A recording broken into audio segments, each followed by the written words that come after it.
I haven't seen them. There was one or two times, and to be honest, about 2 weeks ago, I had to bring a truck like around 11 p.m. One of my reefers broke down, and so I needed to swap the trailers. Okay. And that has happened.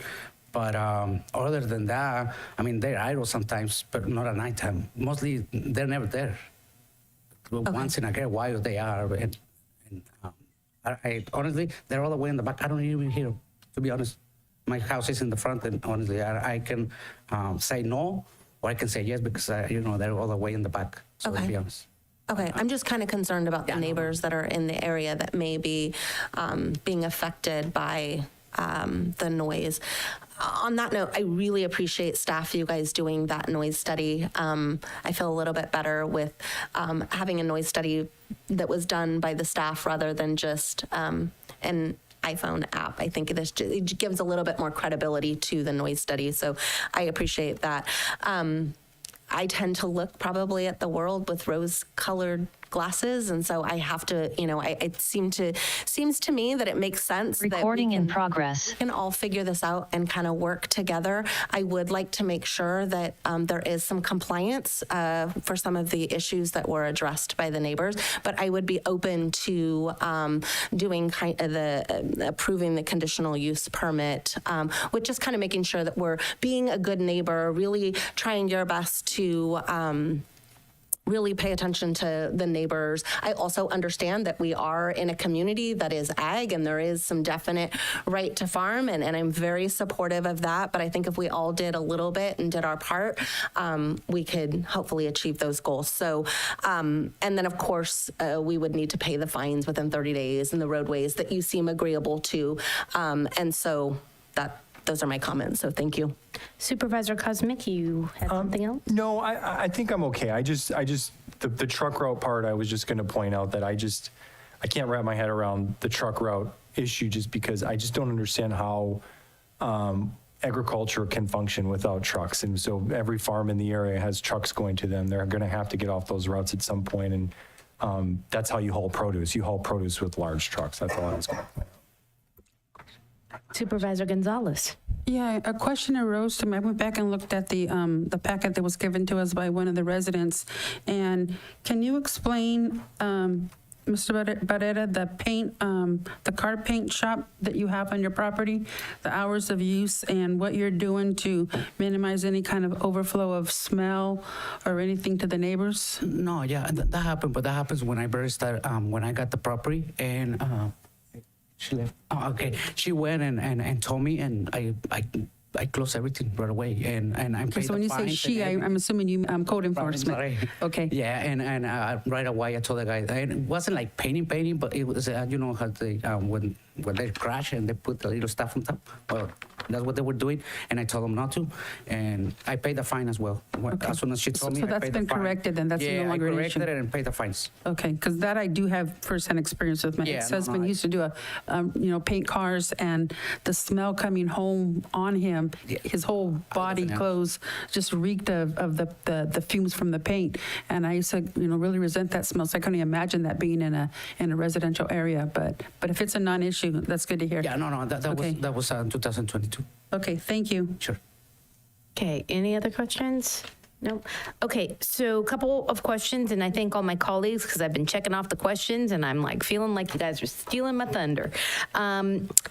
I had the serious concern about the timing here of the 8 to 5, and that's been clarified. But I really have concerns about in this conditional use permit receipt, and so I don't know, Victor, if you need to address this, but wouldn't you, if you are having fluid changes or anything that's dealing with a battery or anything that's serviceable, wouldn't you have that on a concrete area that would have a hazardous waste containment center underneath it so that none of this gets seeped into the soil, which is our primary focus here is the ag? Yes, our environmental health department took a look at the plans in detail, and there is a condition of approval that there will be a hazardous mitigation plan for all those fluids.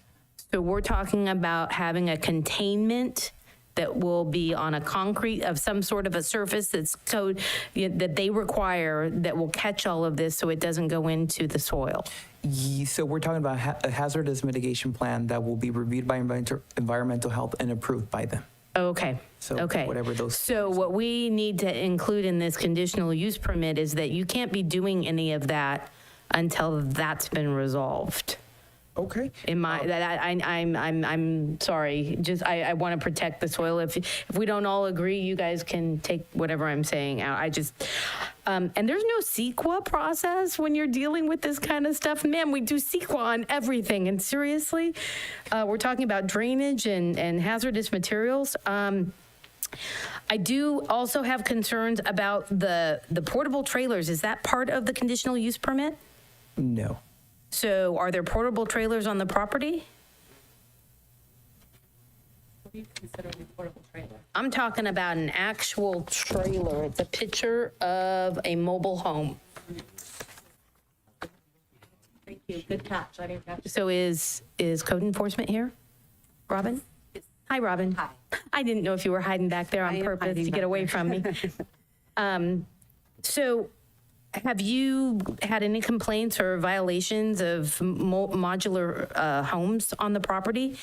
There was one unrelated to the business. It was on his property, but he took care of it. It was a rental that he removed. And so are there any modular homes on the property now? I haven't been out to the property in a couple months while he's been going through this process. So when I was out there, no, but that was several months ago. So I can't. So again, I was having a hard time the first time this came around, and now I'm having a harder time because if you're putting mobile homes and you're accepting asphalt and you're doing things outside of what the actual purpose of the use permit is, I feel like you're in violation, and that just makes me feel like you are not going to be a good neighbor. You're taking things, even during this appeal process, you're taking things and putting them on your property that could hurt or impact. So I'm struggling, really, I'm struggling. I want to support you, but I'm struggling with what you've done. I do definitely understand. But just for your information, the trailer they're talking about, I had it. She fined me for that. Okay. I put it all away in the back. I took everything out. There's a really hard place to find them. They told me a place. I haven't found a place so I can take them to get dispose of it. And yes, I have 4 trailers, but they're nothing to compare. They're houses. It's a big house. They're separate. They're in their own wrap.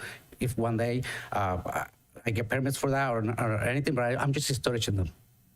I can send you pictures, but no one lives on those trailers. The only people that lives on that property, it's my wife, my 2 daughters, and my cat. That's it.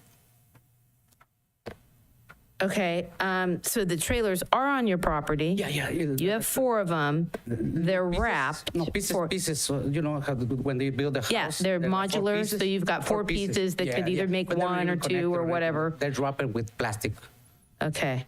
I would really want code enforcement to make sure that those are non-operational and there's no people living in them. It's very easy to make it look like it's just sitting there, and to have residents in them is a health violation, in my opinion, especially when you don't have septic or sewer.